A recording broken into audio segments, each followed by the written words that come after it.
of the 16 privileges that has been bestowed upon Muhammad as the prophet. These were, I've sent that in Arabic already.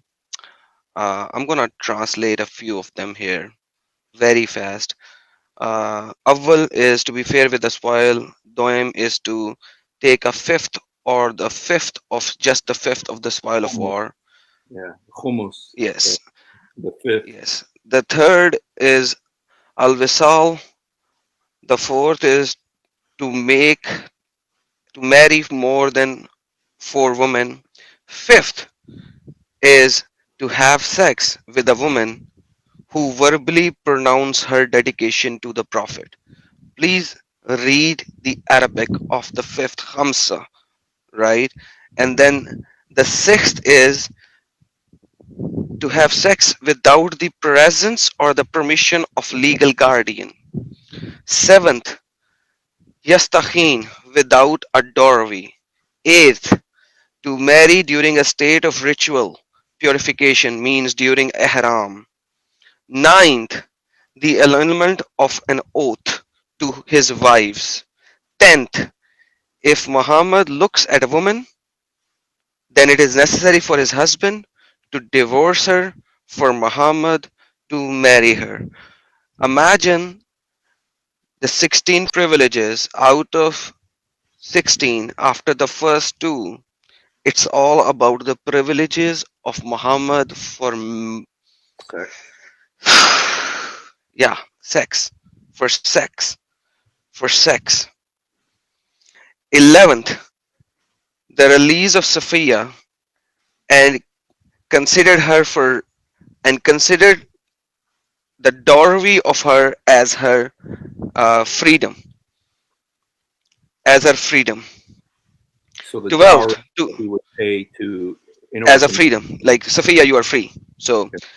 12th, enter Makkah without being in the state of purification means he had sex. He was in junab. He was in junab. So like read these 16 privileges, and these privileges are everywhere. They are in Sunni Islam, they are in Shia Islam. You can get them from Quran.ksu. KSU is Kingdom of Saudi Arabia. Quran.ksu.sa /tafsir /Qurtubi Surah 33 ayah 50.html. That's Saudi. Then you can get it from library.islamweb.net.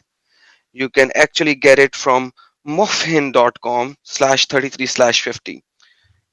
These are there. So they actually make the summary of the privileges that were given to Muhammad and Muhammad only. And out of these 16 privileges, you can see that 10 of them are about sex and doing sex for Muhammad only. Mm.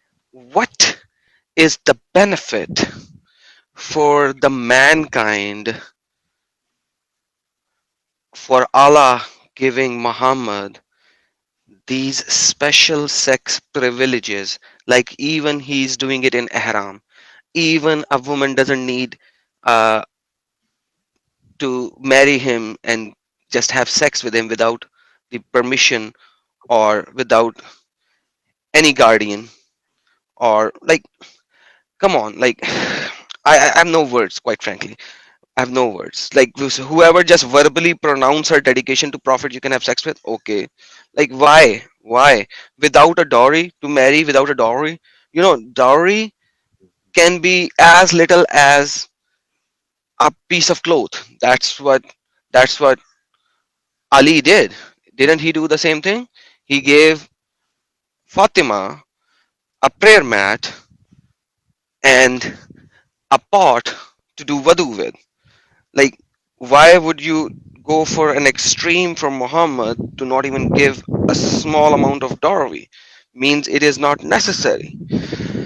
Have sex in the state of ritual purification in ihram. Nobody else can do that, but Muhammad can. Why can't Muhammad wait and just have to do it during a haram. Like, Steve, like I have no more points to say, buddy. There was a guy that was talking about cults. Like there's cults. These bid'ah in Arabic is called the bid'ah, is a cult. And he says there's certain things you can tell about cults. Like if you look at Joseph Smith, you look at Joseph Koresh, like the Charles Manson. You look at these different cults. He says two things that you notice about cult leaders. Two things is number one, they take the people's money, and number two, they take their wives. He did both, right? And When he, you come and have private consultation with Muhammad, bring charity with you. That's Quran, man. And there, if you do not have the means, then okay, then fine. Don't bring it. But if you have the mean, then bring it. Like, come on, that's like who? Which prophet? They're like, according to Muslims, anyhow, there are 124,000 prophets. But by name, Quran mentioned only a few. But fair enough. But once again, for all those who has been mentioned in Quran, who else asked for money for consultation? Didn't Prophet come to provide consultation to human? And if he came to provide consultation to human, why do you need to bring sadaqah? Why do you need to bring sadaqah? Like, I don't know, Steve, do you have the answer for that? because the prophet wanted sadaqah. And ma'ara rabbak ila yusari' fi hawak.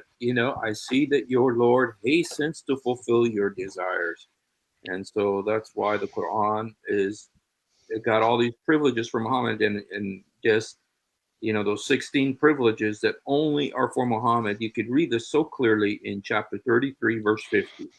Chapter 33 verse 50, where Allah lists the sexual privileges that Muhammad is allowed, you know and it says very specifically, this is just for you, Muhammad. It's not for all Muslims, just for you.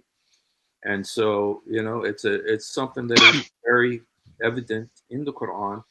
And this story, for Muslim women who have daughters, is how would you feel, if after getting your daughter married to a guy that parents aren't just going to marry their daughter to They'll say, oh, it's a blessing that our prophet could have had sex with. Oh my goodness, that's a blessing. We would want that. Oh, instead of some slave. Oh my goodness, if the prophet would have it, we would have this. She would go to Jannah without the hisab. And come on, Steve, you know the answers already. uh, but you know what? I think there's something in the mother's heart, somewhere in the mother's heart, where they say, how could you talk about my daughter like that? How could you say when Zid had his fill of her, Zid had his fill of her, we married her off? I know there's that you see there's because there's this thing that you have when you're a Muslim, you have to accept whatever Islam teaches. But then there's the thing in the human heart, in the mother's heart, who cares? Because you know what I heard in there was a story in Yemen, and I read this, and that there was a father who was going to marry his little 8-year-old girl to this 81-year-old man. And then, the sheikh came and said, well, Muhammad married Aisha, and your daughter's 8 years old. That's 2 years older than Aisha was when she got married. And so, but you know what? The mother took the daughter and said, you're not going to marry my daughter to this guy. So there's something in the human heart, the mother's heart, for her children, for her daughters, that says, you know what? I don't care what's written in that book. You're not doing this to my daughter. And so, yeah, there is there is those who are just going to say, and I saw the same thing with the shaheed, the shuhada, those who go and blow themselves up and kill themselves in order to, uh, Get Jannah. yeah, to go to Jannah. And I've seen mothers who come out and are celebrating, oh, Allahu Akbar, and everything. But then I've seen the other side, which is the mothers who, who have a tender conscience and say, who are just destroyed, who are destroyed by what this religion did to their family. And so, you do got both. And I think it's not hard to touch that thing, that human thing inside the human heart that says, I don't want my daughter treated like that. I don't care who it is. And there, this is, there's something in your heart that says, wait a minute, no, I won't have that, and anyway, that's so you try to reach for that, for the conscience, and say and say, do you want this for your daughter? You know, that Allah would say this about your daughter, just kind of a throwaway, like that, when Allah had his fin. Uh, oh wow, look what we have Frank on says, yes, I had my son kidnapped at the age of 2.5 due to Islam. Wow. You know, um, these are the things that you got to ask yourself. And do you want to follow this man? Do you want to follow this man into eternity? Do you want to follow this man into eternity? Do you want to trust him with your eternal soul? And that's what I'm trying to say is, you guys get away from this and come to Jesus right now. Be rescued from the fire. Come out of the fire. Just you do this because Jesus is right there right now. Jesus, help me. Jesus, forgive me. Jesus, come into my heart. Yes. Help me. Jesus, forgive me. Jesus, come into my heart. Jesus, help Yes. me.